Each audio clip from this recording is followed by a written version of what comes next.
हाल ही में नेपाल ने भारत के 3 इलाकों को अपना बताकर नया राजनीतिक नक्शा संसद में पास किया था।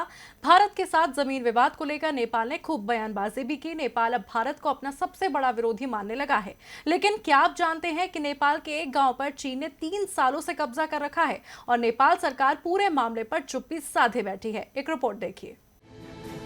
कभी भारत को अपना भाई बताने वाले नेपाल को जब से चीन का सहारा मिला है, वो भारत को ही अपना दुश्मन समझ बैठा है। भारतीय इलाकों को अपना बताकर संसद में नया नक्शा पास करवाया गया। चीन के साथ दोस्ती में नेपाल इतना मग्न हो गया कि ड्रैगन की चालबाजी देखकर भी आंखें मूंदे बैठा है। चीन ने नेपाल के रुई गाँव पर पिछले 3 सालों से कब्जा कर रखा है, लेकिन नेपाल की ओली सरकार को अपनी जमीन से ज्यादा चीन के साथ दोस्ती पसंद है। तभी तो नेपाल के प्रधानमंत्री KP शर्मा ओली और भारत के खिलाफ अक्सर बयानबाजी करने वाली नेपाली कम्युनिस्ट पार्टी ने पूरे मामले पर चुप्पी साध रखी है। नेपाल के अखबार अन्नपूर्णा पोस्ट के मुताबिक रुई गांव साल 2017 से तिब्बत के स्वायत्त क्षेत्र का हिस्सा हो गया है।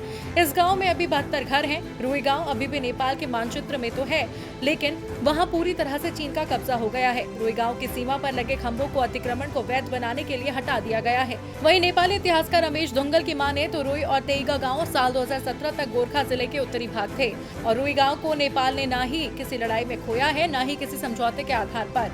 नेपाल ने बॉर्डर पर पिलर लगाते समय लापरवाही की, जिसकी वजह से नेपाल ने रुई और तेघा दोनों गांवों को खो दिया। नेपाली इतिहासकार इसे ओली सरकार की बड़ी लापरवाही मान रहे हैं। पूरे मामले को देखकर तो यही लग रहा है कि नेपाल की ओली सरकार को अपनी जमीन से ज्यादा चीन के साथ रिश्तों की चिंता है।